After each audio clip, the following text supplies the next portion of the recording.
2 years ago, I got a call from a young man named Salvador Hernandez. And Salvador was pastoring a little church, a Hispanic church. They were meeting in a Presbyterian congregation here a few miles away. And I had met Salvador. We had crossed paths a few different times in community things. And Salvador came to me, called me, and he said, Pastor Steve, he said, the church we're meeting in is closing its doors. And we're going to have to find another place to meet. And he said, so we're looking at some different options. And he said, but we're going to need a place coming up very quickly. He said, would there be any way that we could meet at Shartel for a few weeks until we find a place that we can rent?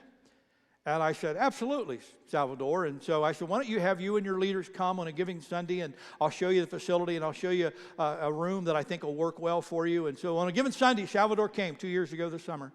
Salvador came with his crew. And I showed him through the facility. And again, most of these people had never been in a facility this nice. And they were walking through, and you could just see they were just starry-eyed at that. They walked into our gym and went, wow, are you kidding me? And I took them into the student ministries room where I said, I think this room will be, a good room for you guys to meet in for your size and all that kind of stuff. And they were so excited about that. And as we were walking back, I said, do you think this will be adequate? And Salvador said, oh man, he said, our people they're beside themselves. This is going to be fantastic. And all of a sudden it hit me. You're going to meet here for a few weeks, and you're going to look for somewhere else. And I turned to Salvador, and I said, Salvador, do you think your people would like to meet here permanently? And he was like, are you kidding me? And I'm like, no, man, that's a part of what we do is make our facility available to people in the community. And what better thing could we do than to help you reach the Hispanic community by letting you meet here? I said, I'll take it to the board, but I don't think there'll be any problem at all. And the board jumped all over and said, absolutely, this is what we do. And so 2 years ago, Salvador and Centro Cristiano Church began using our facility. And they started out in the student ministries room, and we walked through COVID and all that kinds of stuff together. This last January, they moved their worship into our sanctuary here. And some of you, if you hang around long and all, you'll hear them because, baby, when they worship loud. I mean, they crank it up. And it's gone so well. But here's the deal. Throw that picture up on the screen for me. That's Salvador and his family. This guy works a full-time job at Arvis Bank. He works 40 hours a week as an underwriter, then pastors a church on top of it, then has to care for a wife and 4 children. Now, can I just say this out loud? That right there, that's a full-time job right there. Amen?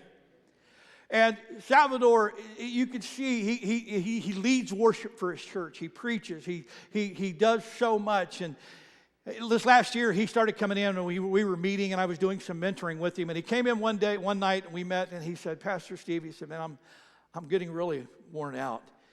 He said, we got to find a way. He said, I've got to find a way for my church for me to be able to be full-time. And we started talking about how much money his church was bringing in, and it wasn't nearly enough for him to be able to be full-time. And so we talked about ideas, the way he could grow his church and things that we could do. And I mean, we make the facility available for free, but that doesn't bring money in, and that doesn't really help him. And then as we talked, I pitched this idea to Salvador.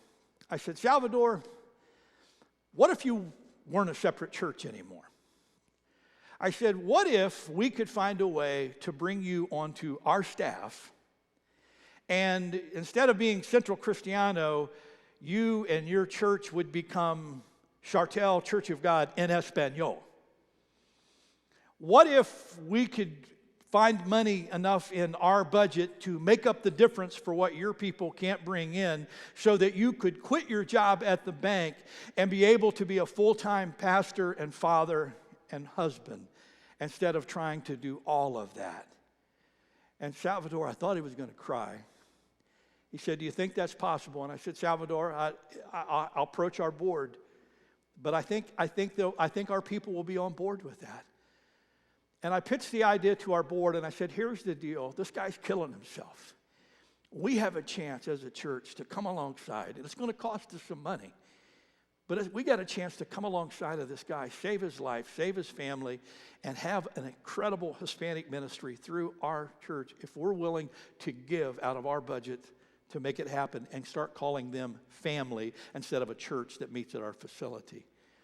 And our board unanimously said, yes, to whom much is given, much is required. God, look at me. God has blessed us.